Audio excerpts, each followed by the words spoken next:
นี่ต้องคิดบวกค่ะรอบสุดท้ายนะฮะ Miss Maxim 2016 The Sexy Icon Presented by Sun Clara ครับไม่ธรรมดาจริงๆครับปีนี้สุดยอดนะคะกับลุคจ็อกกี้นะคะของเราค่ะสีขาวด้วยสีที่สวยงามมากๆเลยแล้วก็ดูสะอาดบริสุทธิ์นะที่สำคัญเนี่ยยังดูแบบ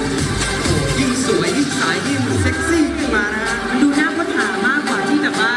บางๆอยู่นะคะ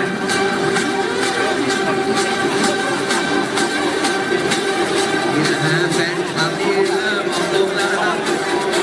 เชียร์ใครที่ชอบหมายเลขไหนนะครับเชียร์ตรงนี้ด้วย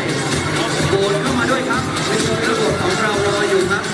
ของรางวัลมากมายนะครับรวมไปถึงตำแหน่งและของรางวัลตำแหน่งพิเศษ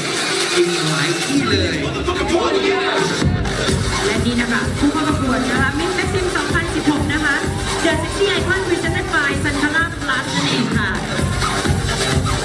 เจ๊สงสัยนะคะแม้ว่าคนที่เรียกร้องหรือตะโกนเสียงเชียร์เนี่ยเขาเป็นแฟนคลับหรือเป็นแฟนจริงๆน่าจะเป็นแฟนคลับนะฮะน่าจะเป็นแฟนคลับเพราะถ้าเป็นแฟนจริงๆเขาจะไม่อนุญาตให้ประกวดใช่ไหมเฮ้ยเขาว่าให้อยู่ห่วงมาก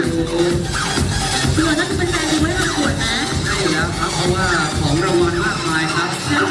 ได้เงินรางวัลกลับมาก็แบ่งกันไป